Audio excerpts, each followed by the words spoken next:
Bulking is the process which many individuals go through in the pursuit of muscle mass. Now, I've been there. I've made the mistakes. I've been that scrawny little kid. When I first started the gym, bulking wasn't optimizing your protein intake. It wasn't tracking your calories on MyFitnessPal.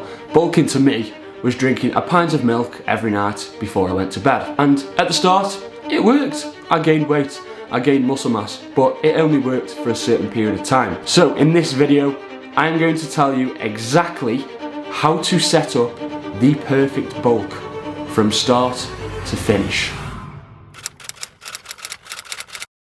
Now, as you can see here, we have the absolute master plan. I'm going to talk you through this master plan and how you can apply it yourself to set up the perfect bulk and how you're going to make adjustments throughout this entire time period to optimize that, to minimize fat gain and maximize muscle gain. So the first thing we're going to walk through is going to be calories. Where do you set them? How do you work out which calories are going to be most optimal for you? If you were to set your calories too high, you would gain weight very quickly. Yes, you would gain a lot of muscle, but you'll also gain a lot of fat. And guess what? We don't want to be fat. So at some point, you're going to have to lose that fat and it's going to take a lot of time and you're going to risk losing a lot of that muscle that you built too. On the other hand, set calories too low, you're not going to really be gaining much weight, if any at all, therefore not maximizing the amount of muscle which you'll be building. So you've got two options. The first one is you can go onto a calorie calculator on your phone, on Google, or I pointed at my laptop. That is my laptop sat over there. You can go onto there. That's going to work out a rough estimate of your maintenance. It's probably going to tell you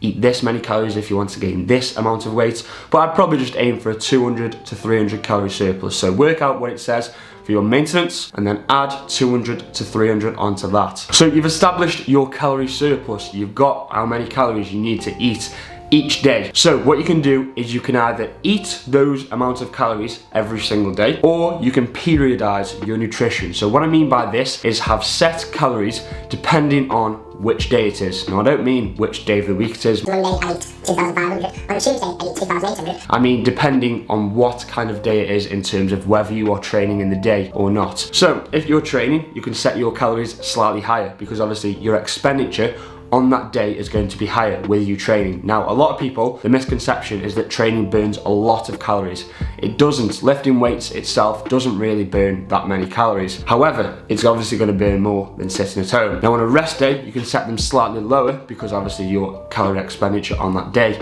is going to be slightly lower. What this basically means is that say you're eating 2,500, but on a rest day, you only burn, let's say 2,200 calories because your expenditure isn't as high, but then on a training day, you burn say 2,400 calories. It just means that you're not in like an only 100 calorie surplus on a training day, and then on a rest day, you're in like a 300-400 calorie surplus. So it just tries to even that out a little bit. So you've decided whether you're going to periodize your nutrition or you're just going to go with set calories each day. Now, what you need to do is at some point in this bulk, you are going to stop losing weight. The scale weight is going to stop going up and you're going to need to increase your calories. Now, when should you do this? Now, what I did in the past is I panicked. I've seen my daily fluctuations. My weight's dropped by like half a kilo in one day. I've panicked. I've gone, shit, I need to up my calories quickly. Bumped them up 200 calories. What happens is the next day, my weight jumps up massively. Over the next week, continues to rise at a pretty rapid rate. And I realize, oh shit, I'm getting fat pretty quickly here. Now what's happened is there's many things which can fluctuate your body weight.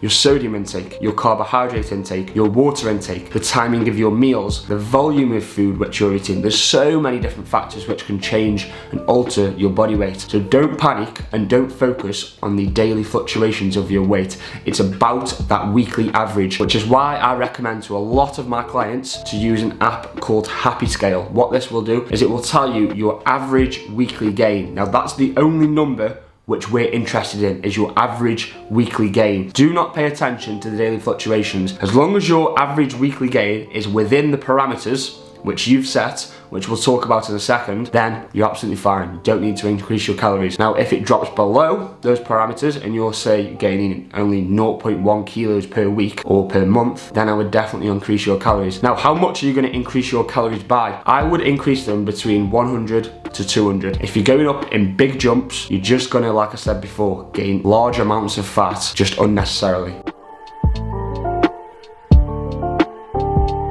Now I'm off to the gym. We've got MVP, candy necklace flavour in here, the goat flavour, the goat pre-workout. We'll be training upper today, solo session, and then when we get back, don't you worry, we'll be talking a little bit more about this.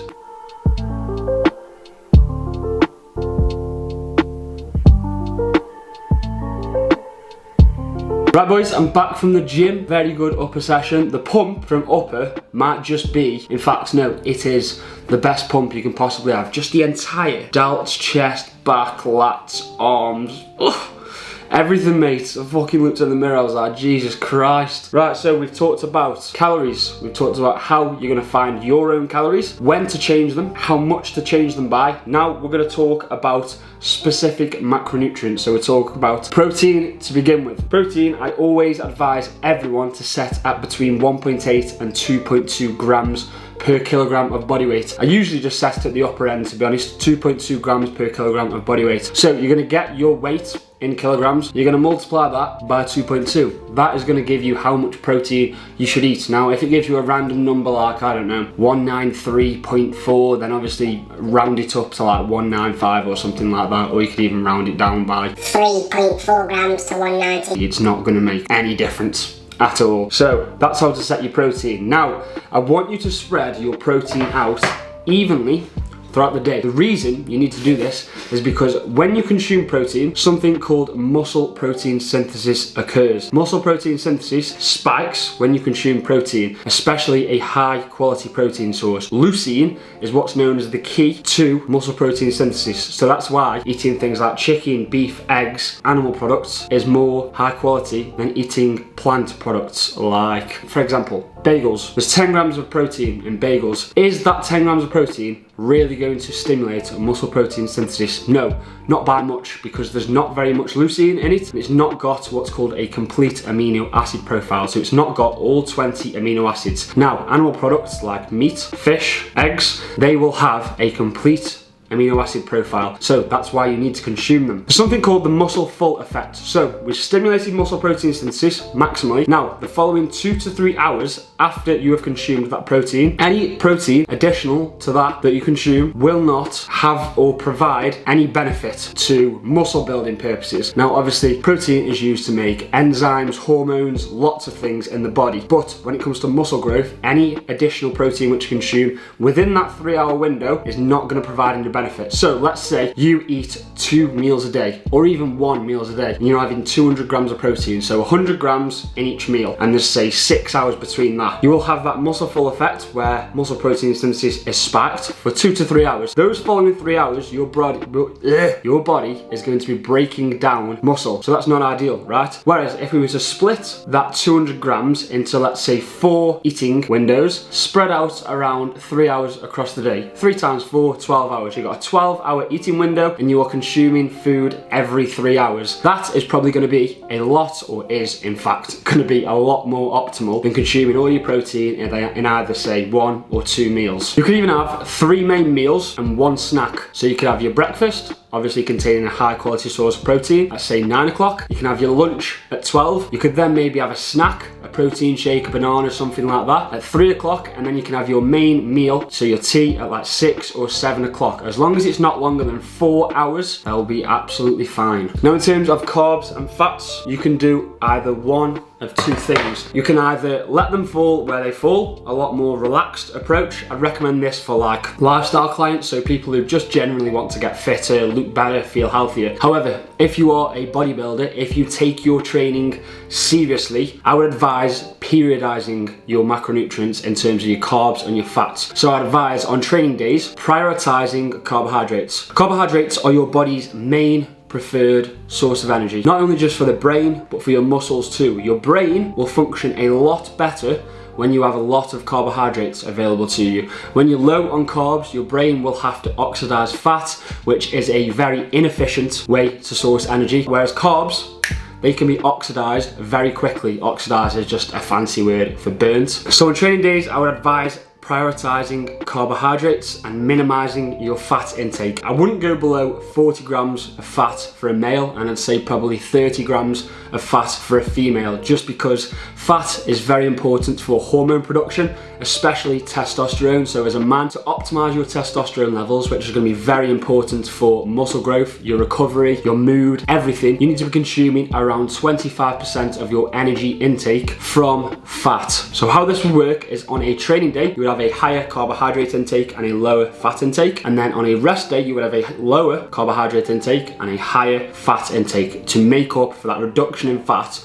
on a training day. Now, not only does this provide variety in your diet in terms of helping with enjoyment, but also in terms of optimizing health. You should be eating a balanced diet. You know, you shouldn't really be eating the exact same things day in, day out, as the potential that you're going to get vitamin or mineral deficiencies. So on that rest day, you can use that to have some slightly higher fatty cuts of meat, so like salmon, beef mince, that kind of thing. You can also have things like avocado, plenty of olive oil, dark chocolate. They are all very good fat sources. And then on a training day, get plenty of bagels, cereal, fruit juices, cyclic dextrin, plenty of carbs inside you, and prioritize that around your pre, intra, and post-workout window, because that's when your body will need and demand those carbohydrates the most to help you perform in the gym and then recover from the gym. Now for me, at the moment, you can see on here, these are my coaching sheets with my coach, Joe Brightman. I have my training day and rest day calories and macronutrients. So we've got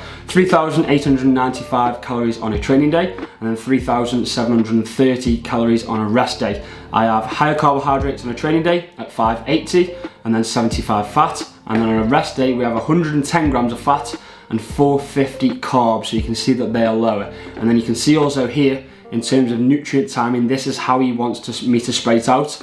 Now this is 1, 2, 3, 4, well, intra workout isn't one, 5 meals. Now I don't actually eat 5 meals a day just because I don't really have time to fit in 5 meals, to be honest. I don't really want to be cooking 5 times a day. So I have 4 meals. I have my breakfast, I then go and train, I'll have my post-workout meal, I'll then have a late afternoon meal, and then I have my evening meal, and then the same on a rest day. Now obviously on a rest day, I will usually opt for things like salmon, beef mince, olive oil. I cook with more olive oil on a rest day than I do on a training day. It's only a small thing, but olive oil is actually very healthy for you. So yes, that is, I just wanted to give you sort of an example so that you could see for yourself, you know, the numbers and how they would be, how much they would change on a rest day compared to a training day. And that's going to be all for this video, boys. Hopefully it's helped you and you are now able to set up your own macronutrients, your own bulk perfectly, and when to adjust calories. If you did enjoy this video, please drop it a like and subscribe to the channel. If you are interested in online coaching, I am taking on clients at the moment, so use the form below to inquire. And if you're not interested in online coaching, I have my own training programs and custom meal plans available on my website below.